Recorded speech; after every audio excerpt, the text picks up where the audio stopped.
नमस्कार, मैं Dawood. City news Muzaffarpur में आप तमाम दर्शकों का स्वागत है। खबरों की ओर बढ़ने से पहले आइए नजर डालते हैं आज की मुख्य सुर्खियों पर। हेडलाइन के प्रायोजक हैं आवासीय उज्जवल विद्यापीठ। बच्चों के भविष्य के लिए एक कदम हमारे साथ बढ़ें।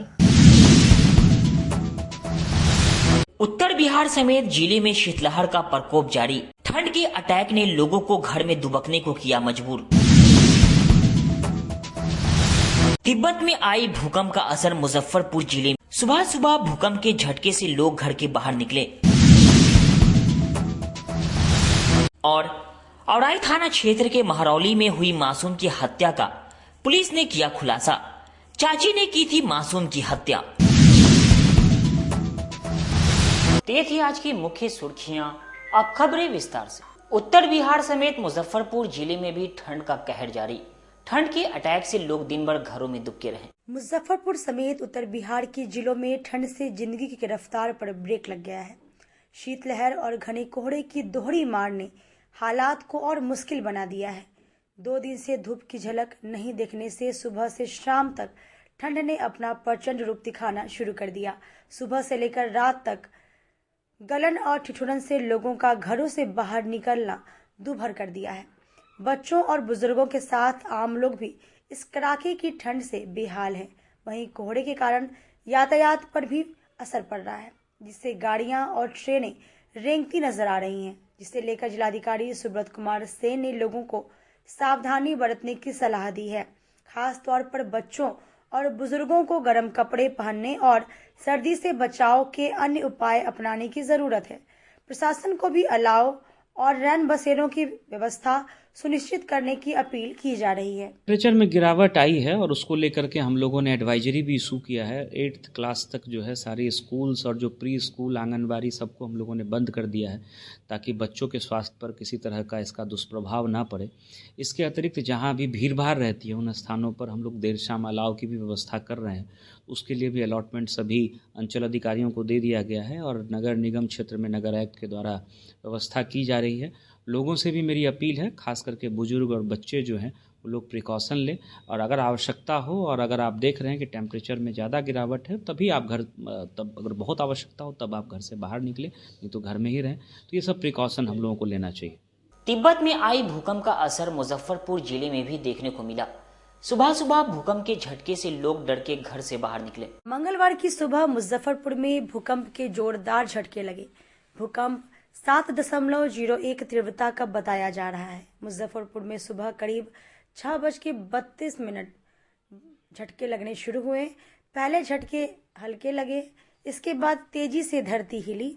सुबह में नींद से सोए लोग भूकंप के झटकों की वजह से जग गए। इसके बाद हड़कंप मच गई। लोग घरों से बाहर निकलकर खुले में पहुंच गए। लोग जब गहरी नींद में सो रहे थे तभी अचानक धरती हिलने लगी। इससे लोग घबराकर घरों से बाहर निकल आए। भूकंप का केंद्र नेपाल में गोकर्णेश्वर से 3 किलोमीटर था। भूकंप नेटवर्क ऐप के उपयोगकर्ताओं द्वारा भूकंप की सूचना दी गई। गोकर्णेश्वर में धरती से 10 किलोमीटर की गहराई में भूकंप का केंद्र था। भूकंप की तीव्रता 7.01 मैग्नीट्यूड बताई जा रही है। प्रारंभिक जानकारी नेपाल के लोबुचे से 84 किलोमीटर उत्तर पश्चिम में 7.01 तीव्रता का भूकंप आया, जिसकी गहराई 10 किलोमीटर थी। इसका असर पूरे उत्तर बिहार में देखा गया। उत्तर पर थे तो हिल रहा था, पलंग हिल रहा था, तो फिर हम पेड़ के नीचे आ गए हैं। सुबह में भूकंप का असर दिख रहा है, दिखा है। बिहार राज्य खाद्य निगम द्वारा जन वितरण प्रणाली दुकानदारों को दिया गया कीड़े वाला खराब चावल दुकानदारों ने जिला अधिकारी से शिकायत की। मुजफ्फरपुर में पीडीएस राशन दुकान से खराब चावल बांटने का मामला सामने आया है। मोतीपुर के बिहार राज्य खाद्य निगम के गोदाम से जन वितरण प्रणाली के दुकानदारों ने खराब चावल दिया जाता है। कई बार इसके लिए उन्होंने शिकायत भी की, लेकिन कोई कार्रवाई नहीं हुई। मंगलवार को चावल के नमूने के साथ जिलाधिकारी कार्यालय पहुंचे जन वितरण प्रणाली के दुकानदारों ने जिलाधिकारी से मुलाकात कर इसकी शिकायत की। जन वितरण प्रणाली के दुकानदारों का कहना है कि जो चावल को जानवर भी नहीं खा सकता, उस चावल को वितरण के लिए दिया जा रहा है, जिसके कारण लाभुकों से क्वालिटी को लेकर मारपीट तक की नौबत आ रही है। उन्होंने जिलाधिकारी से जांच कर कार्रवाई की मांग करते हुए अच्छा अनाज देने की गुहार लगाई है। परेशानी यही है कि चावल में कीड़ा है जी, ये खाने जोगत नहीं है। कहाँ से लाए, क्या हुआ है? ये गोदाम से मिला है। कहाँ से? मोतीपुर गोदाम से, FCI गोदाम से मिला है। सभी डीलरों को जी, सभी हमारे पंचायत के सभी डीलरों को। अब क्या करें, यही कंप्लेन दिए साहब, DM साहब लगन लेकर जा रहे हैं कि आपसे यही मिलने जा रहे हैं कि कोरेगांव पंचायत को आज 5 महीने से मोतीपुर गोदाम से एकदम सबसे घटिया चावल मिल रहा है और हम लोग बात करके पब्लिक से गाली सुन रहे हैं।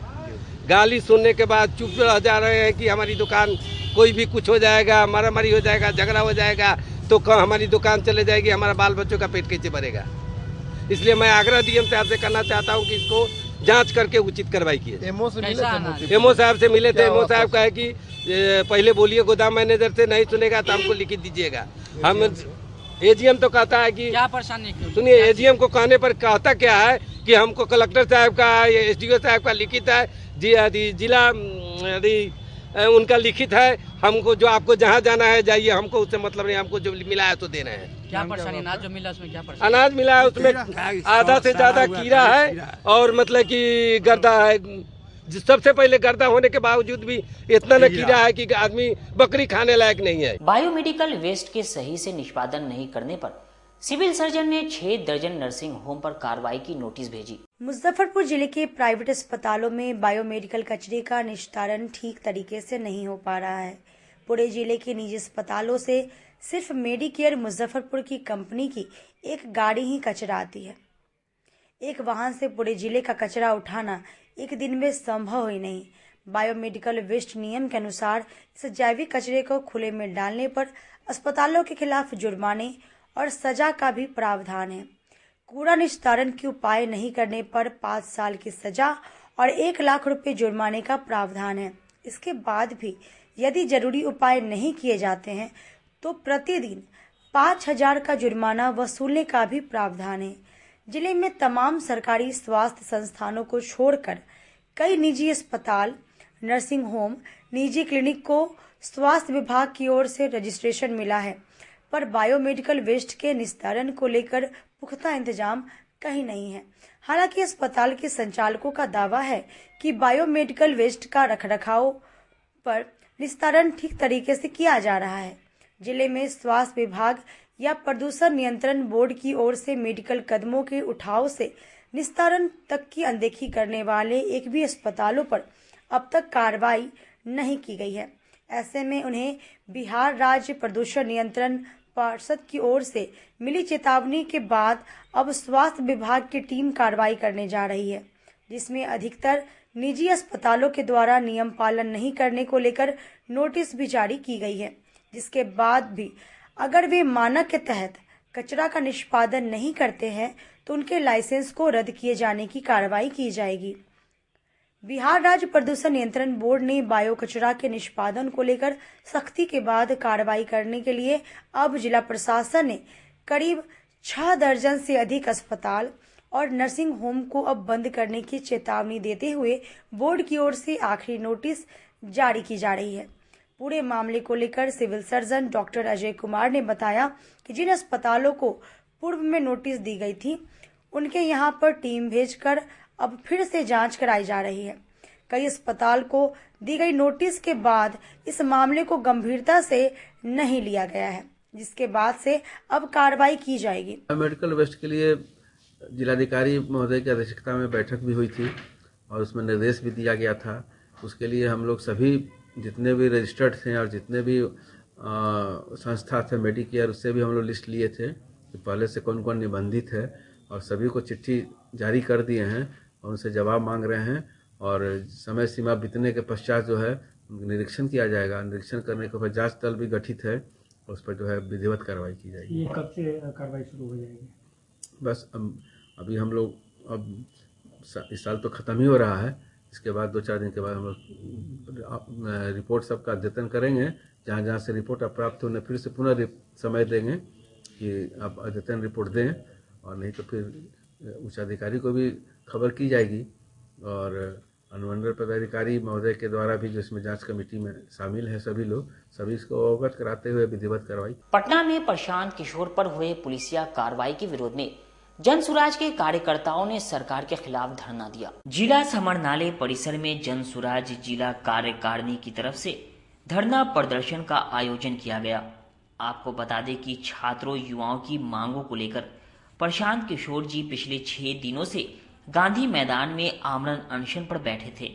गलत तरीके से जन सुराज के सूत्रधार प्रशांत किशोर के अनशन स्थल से गिरफ्तारी करके पूरे दिन पटना के सड़कों से लेकर कोर्ट कचहरी और बेऊर जेल तक घुमाया गया, जो पूरी तरह से गैर कानूनी है, जिसके विरोध में आज 1 दिवसीय धरना प्रदर्शन का आयोजन किया गया है। धरना प्रदर्शन की अध्यक्षता जिला अध्यक्ष चंद्रभूषण सिंह अशोक ने किया। धरना प्रदर्शन को संबोधित करते हुए कहा कि अगर बिहार सरकार हमारे नेता द्वारा मांगों को लेकर जो आंदोलन किया उस मांगों को अगर नहीं पूरा करती है तो हम लोग सड़क से सदन को घेरने का काम करेंगे। आज के 1 दिवसीय धरना के माध्यम से हम सरकार को ये चेतावनी देना चाहते हैं कि छात्र युवाओं की जो मांगे हैं उस मांगों को पूरा करके हमारे नेता के आंदोलन को समाप्त कराएं, नहीं तो ये चिंगारी तेज होगी और बिहार का चक्का जाम हो जाएगा। आज का बैठक धरना प्रदर्शन हम लोग माननीय प्रशांत जी बीपीएससी के छात्र के लिए जो 70वीं परीक्षा है उसको रद्द करने का, हम लोग पुनः कराने का इसलिए धांधली हुआ है, उसके लिए हमें सत्याग्रह पे हमारे माननीय प्रशांत जी छात्रों के सहयोग में थे। उनको गलत ढंग से गलत तरीके से भोर में 4 बजे भोर में उठा लिया गया और कल आप पूरी घटना आप प्रेस को पता होगा किस तरह उनको कहाँ ले जाया गया। डॉक्टर थप्पड़ वगैरह भी लगा? नहीं, थप्पड़ मारने का कोई औकात नहीं है पुलिस वाले को। वो उनको सपोर्ट में जो कार्यकर्ता था जो एकदम चिपक गया था उसको उन्होंने हटाने का और हाथ चलाया है। प्रशांत जी ने रात प्रेस में कंफर्म किया है कि हमें किसी ने थप्पड़ नहीं मारा है, हम कल पटना ही थे। लेकिन प्रशांत जी को जिस तरह एम्स में गए वहाँ के डॉक्टर ने सर्टिफिकेट देने से इनकार कर दिया कि नहीं हमें अनलीगल है, कोई लीगल नहीं। बिलेबुल सेक्शन में किसी को इस तरह दिन से रात तक बेऊर जेल एक्सेप्ट नहीं किया कि इनको कोई ऐसा सेक्शन नहीं है। जेल के अंदर जाने के बाद भी उनको थाना में फिर बाहर लाया गया और फिर किस तरह उनको छोड़ा गया। ये सेक्शन जो उस पर लगाया गया था वो सिर्फ बिलेबुल सेक्शन सब था, वो पुलिस का पावर था कि वहीं पर से बेल दे देने के लिए। सत्याग्रह में था ना, कोई वहाँ आतंकवादी तो नहीं बैठा हुआ था, वहाँ कोई सरकार को नुकसान तो नहीं कर रहा था, शांतिपूर्ण ढंग से वो आई कर रहे थे। उनको इस तरह उठाना नहीं चाहिए। सरकार जब तक बीपीएससी का पुनः परीक्षा नहीं होगा, हमारे माननीय नेता कहे हैं कि हम आंदोलन करेंगे, बताएंगे लोगों को कि किस तरह पब्लिक को जगाएंगे।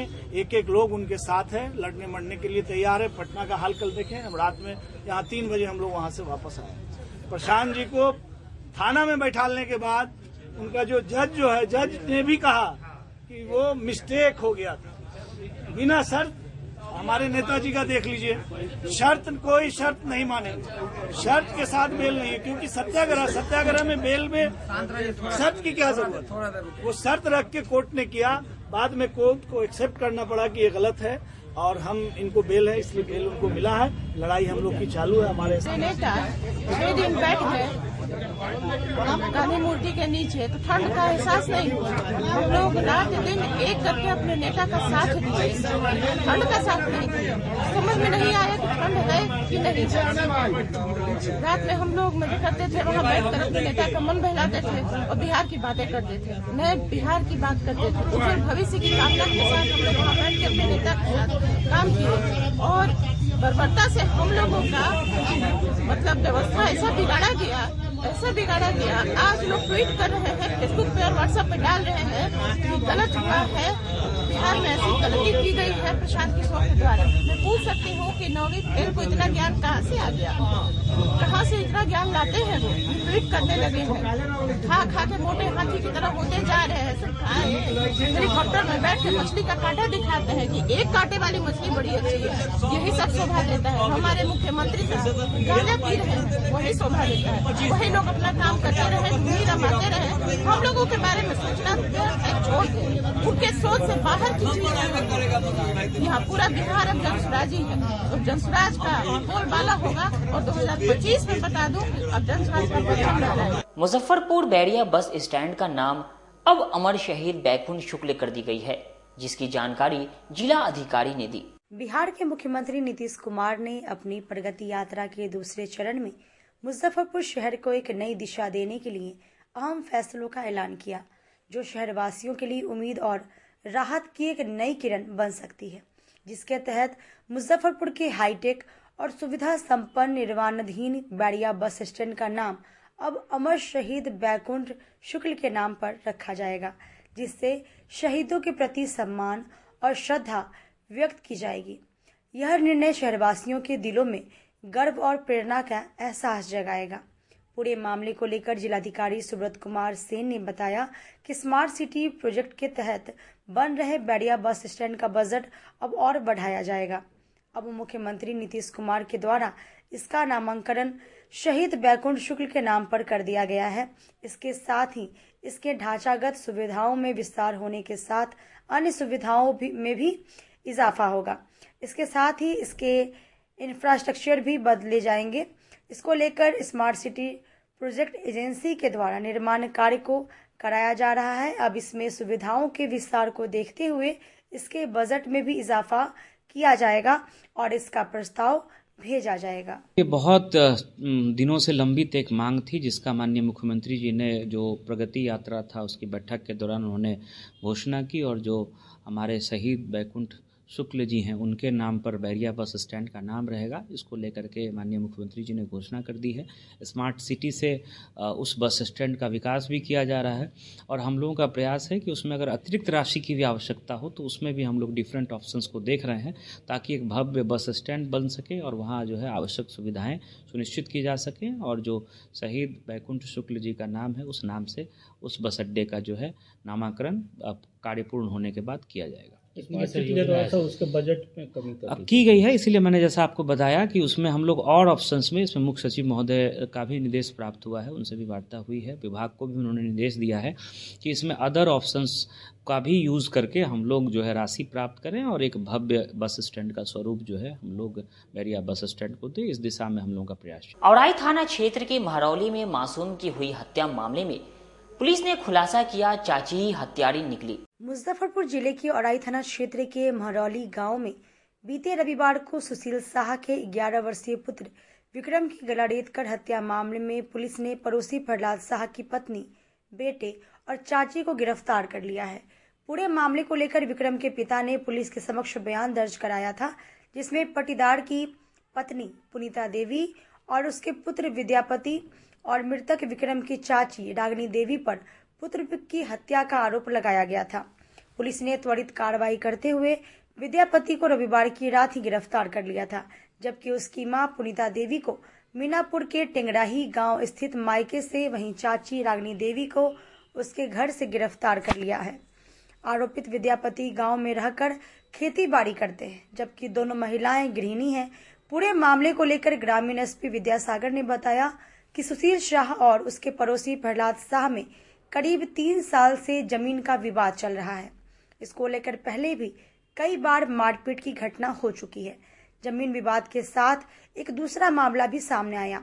रागिनी का अपने देवर के साथ अवैध संबंध था, जिसका विरोध करते हुए सुशील शाह ने अपने भाई को दिल्ली भेज दिया था, जिससे नाराज रागिनी देवी भी इस हत्या में शामिल हो गई।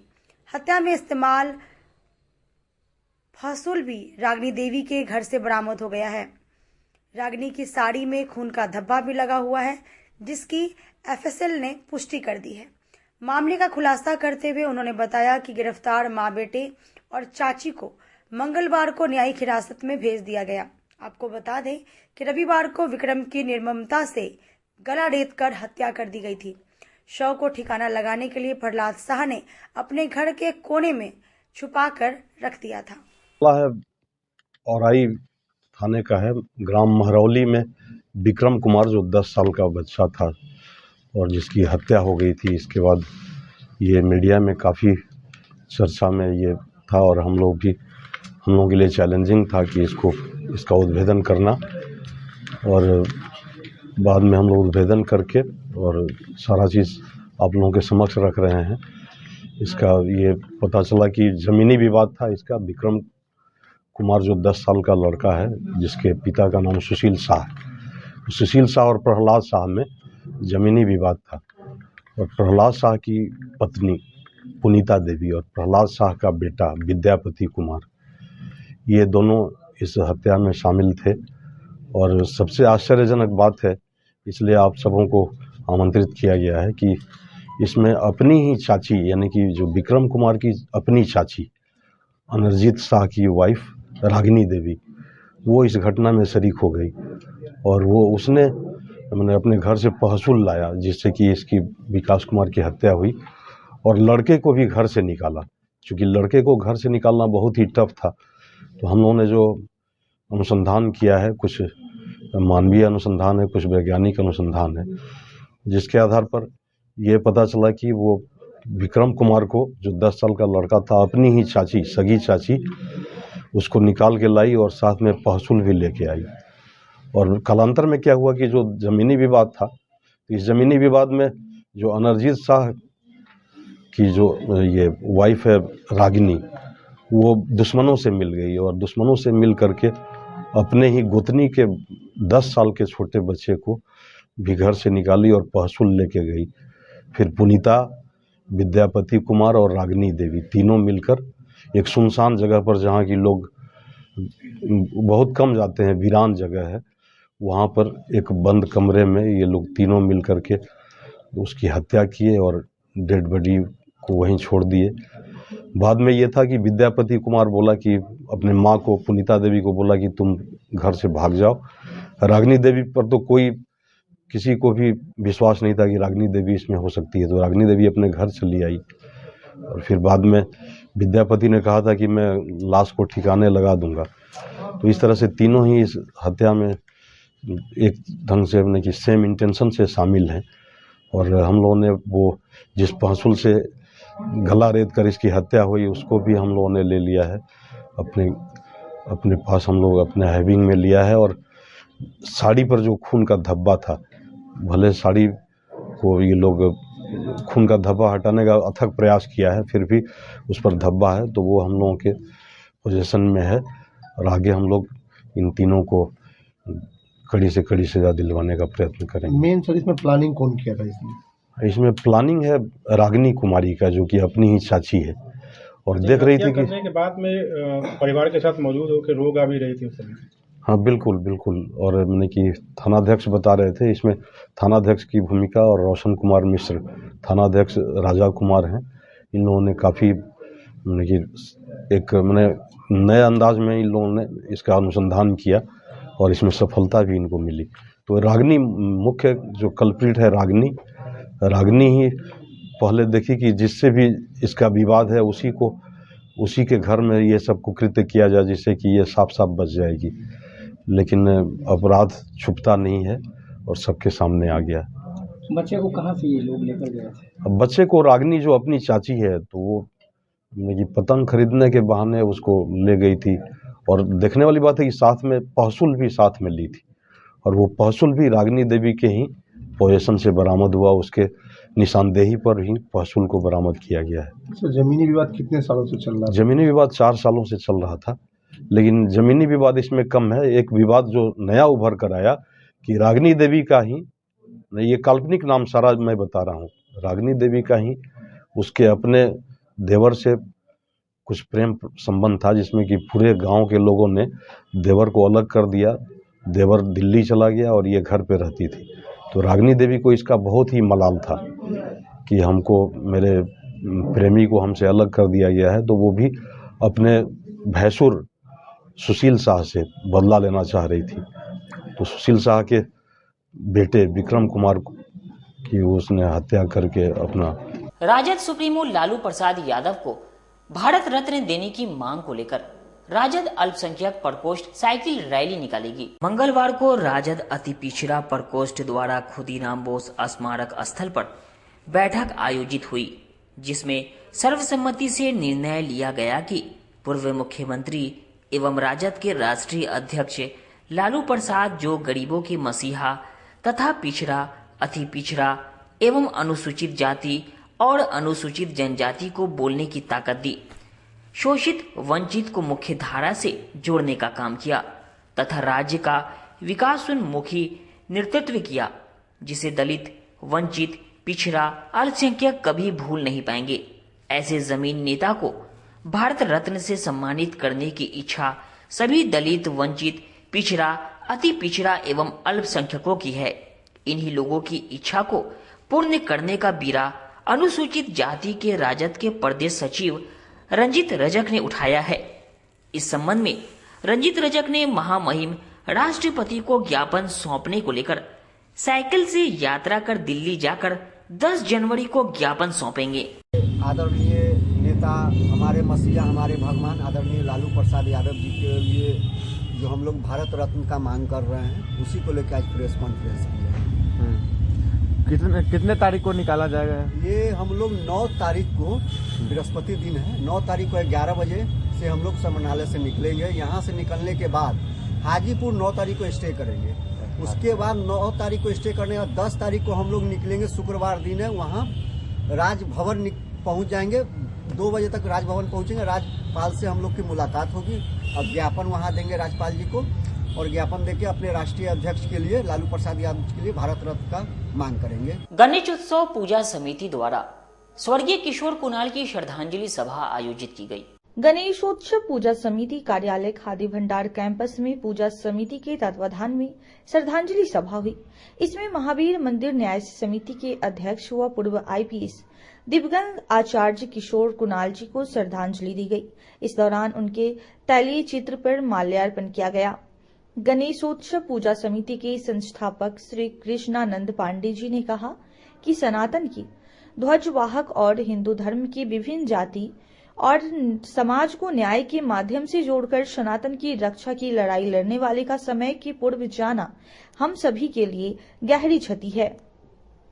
महंत अभिषेक पाठक जी ने कहा, आचार्य कुणाल जी का जाना हिंदू और सनातन धर्म के लिए अपूरणीय क्षति है। गरीबनाथ मंदिर, राधा कृष्ण मंदिर समेत कई मंदिरों में उनके कुशल प्रबंधन की छाप आज भी दिखाई देती है।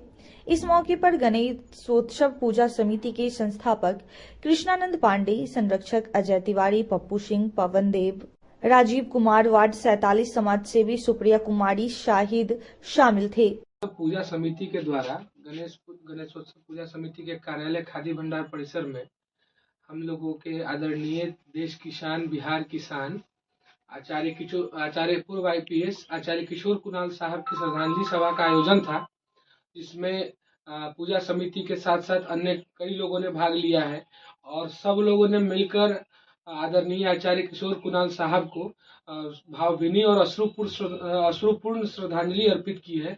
उनके तैल चित्र पर माल्यार्पण और पुष्प अर्पित करके उनको श्रद्धांजलि अर्पित की है।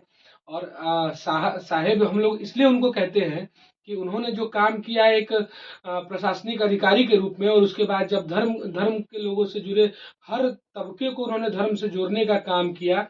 बिहार के हमारे मुजफ्फरपुर का बाबा गरीबनाथ मंदिर हो, साहू पोखर हो, चाहे सीतामढ़ी की सीता रसोई हो, चाहे अयोध्या का राम मंदिर हो, इन सब मंदिरों को और बिहार के हर एक मंदिर को उन्होंने जोड़ने का काम किया और हर एक तबके के लोगों को उन्होंने अपने धर्म से, अपने सनातन रीति रिवाज से। वक्त हो चुका है एक छोटे से ब्रेक का। बने रहिए हमारे साथ, देखते रहिए सिटी न्यूज मुजफ्फरपुर। अपने सपनों की आशिया को दे एक नई पहचान माँ भवानी डेकोर प्राइवेट लिमिटेड के साथ, जो है ऑथराइज्ड डिस्ट्रीब्यूटर ऑफ कजारिया। देश की मिट्टी से बनी टाइल से देश को बनाते हैं और जहाँ मिलती है सभी प्रकार के Indian and imported granite, marble, sanitary एवं कोटा स्टोन का अनोखा एवं आकर्षक संग्रह। माँ भवानी डेकोर प्राइवेट लिमिटेड मतलब a complete floor solutions. New 0 mile Dadar road Muzaffarpur. Call 9934753111। Muzaffarpur जिले की शान बन चुकी बाबा लाठी अब लोगों की जरूरत बन चुकी है। अत्याधुनिक रेंज और भरोसे को समेटे हुए लोगों के लिए नई नई डिजाइनर लहठी बाजार में उतारते रहते हैं। ऐश्वर्या राय बच्चन, सचिन तेंदुलकर की पत्नी से लेकर न जाने कितने सारी नामी हस्तियां इस लहठी के दीवाने हो चुके हैं। लोगों के साथ ने ही बाबा लहठी की पहचान देश से लेकर विदेश तक बनाई है। ऐसा साथ बनाए रखने के लिए आप लोगों का तहे दिल से धन्यवाद।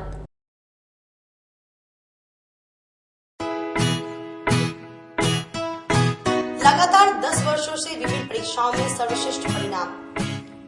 हम हैं आवासीय उज्ज्वल विद्यापीठ मुजफ्फरपुर। इस स्कूल में सर्वश्रेष्ठ कोचिंग पैटर्न से बच्चों को पढ़ाया जाता है। प्ले से 10वीं तक की पढ़ाई स्वच्छ वातावरण में कराई जाती है। यहाँ आधुनिक छात्रावास की व्यवस्था है। उज्ज्वल विद्यापीठ का मुख्य उद्देश्य रामकृष्ण मिशन, नवोदय नेतरहाट, सैनिक स्कूल, सिमुलतल्ला गुरुकुल, सिंधिया कन्या विद्यालय जैसे अनेक भारतवर्ष के प्रतिष्ठित विद्यालयों में कुशल प्रशिक्षित अनुभवी एवं शहर के सर्वश्रेष्ठ शिक्षकों द्वारा तैयारी कराई जाती है। 1.5 एकड़ में फैला इस स्कूल का वातावरण काफी शांत है। Free computer classes, science lab और स्मार्ट क्लासेस है। साथ ही इंडोर और आउटडोर गेम की भी व्यवस्था है। तो अपने बच्चों के लक्ष्य के सपनों को पूरा कराना चाहते हैं तो आज ही आवासीय उज्ज्वल विद्यापीठ में अपने बच्चों का नामांकन करवाएं। हमारा पता है पोखरिया पीठ अतरदा मुजफ्फरपुर और हमारा कॉन्टेक्ट नंबर है 9708 351851 और हमारा दूसरा नंबर है 8797122397 या फिर आप हमें कांटेक्ट कर सकते हैं 8409996658 पर। आजकल की बिजी जिंदगी में स्टाइल तो है पर कंफर्ट का क्या? आपके इसी स्टाइल और कंफर्ट को बेहतर बनाने के लिए नीलकमल लेकर आए हैं first exclusive factory outlet showroom in Mithanpura Muzaffarpur, जहां home furniture, office furniture, mattress and wedding special पे up to 50% off with EMI facility. Style भी कंफर्ट भी। उत्तर बिहार का पहला नीलकमल का एक्सक्लूसिव शोरूम आपका स्वागत करता है। एक बार सेवा करो। ब्रेक के बाद एक बार फिर से आप तमाम दर्शकों का स्वागत है।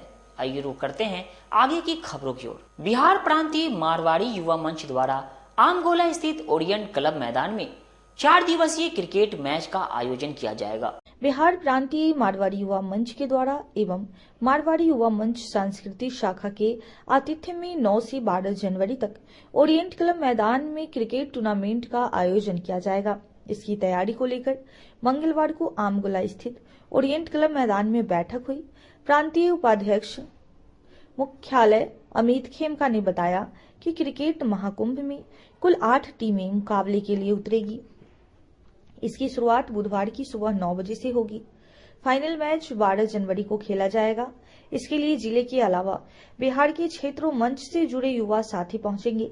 मंगलवार को बैठक में सभी टीमों का नामकरण किया गया, जिसमें Muzaffarpur Royals, Chakia Challengers, Bhagalpur Dream Warriors, Bettiah Rangers 22, Sitamarhi Blaster, Fantastic Force, Spartans United, Darbhanga Dabangs आदि है।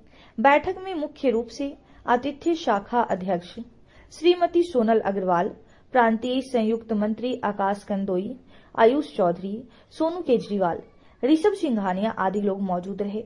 इस क्रिकेट प्रतिस्पर्धा में बिहार सरकार के मंत्रीगण भी मौजूद रहेंगे। प्रांतीय मारवाड़ी युवा मंच के द्वारा मुजफ्फरपुर में संस्कृति शाखा के आतिथ्य में एक बड़ा ही रोचक और रोमांचक क्रिकेट टूर्नामेंट का आयोजन होने जा रहा है। आगामी 9 जनवरी से 12 जनवरी के बीच में हर दिन 4 मैच होंगे, में 3 डे होंगे, 1 डे नाइट होगा। क्रमशः 9, 10, 11 हमारे लीग मैच होंगे, जिनमें 3 दिन 4 मैच, 12 मैच ही होंगे। फाइनल के दिन संडे है, जिस दिन 2 सेमीफाइनल सुबह होंगे, 1 फाइनल दिवारात्रि का मैच होगा। बिहार प्रांत से कुल इसमें 8 टीमें भाग ले रही हैं, जिसमें 6 टीम मुजफ्फरपुर से बाहर की है, 2 टीम मुजफ्फरपुर की है। नाम क्रमशः Muzaffarpur Royals, Spartans United 2 Muzaffarpur के हैं। तीसरी टीम अपनी है चकिया चैलेंजर चकिया से। चौथी टीम है दरभंगा दबंग्स दरभंगा से। 5वीं टीम है फैंटास्टिक फोर्स फॉरबिसगंज से। 6ठी टीम अपनी है भागलपुर से, भागलपुर ड्रीम वॉरियर्स। 7वीं टीम अपनी है बेतिया रेंजर्स 22 बेतिया से। और 8वीं टीम अपनी है सीतामढ़ी से, सीतामढ़ी ब्लास्टर। कुछ 8 टीमों के बीच यह रोमांचक टूर्नामेंट होने जा रहा है। प्राइस क्या है? विजेता टीम के लिए प्रांत द्वारा इसमें 1,11,111 रुपए की राशि रखी गई है और जो उप विजेता टीम होगी उसके लिए 51,111 रुपए की है। उसके अलावा अपने लोग फेयर प्ले के अवार्ड है, जो सबसे अनुशासित टीम जो टूर्नामेंट की होगी उसको दिया जाएगा। उसके अलावा हर मैच में प्लेयर ऑफ द मैच होगा। पूरे टूर्नामेंट के अंत में अपने लोग प्लेयर ऑफ द टूर्नामेंट, जो टूर्नामेंट सबसे बढ़िया खेलेगा उसका होगा।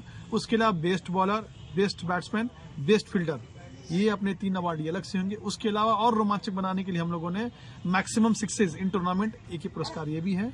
इसके अलावा हर मैच में कोई अगर सेंचुरी बनाता है या 5 विकेट लेता है या बहुत बेहतरीन प्रदर्शन करता है, उसके आधार पे भी अलग अलग पुरस्कार निर्धारित किए गए हैं। कहाँ पे मैच होगा?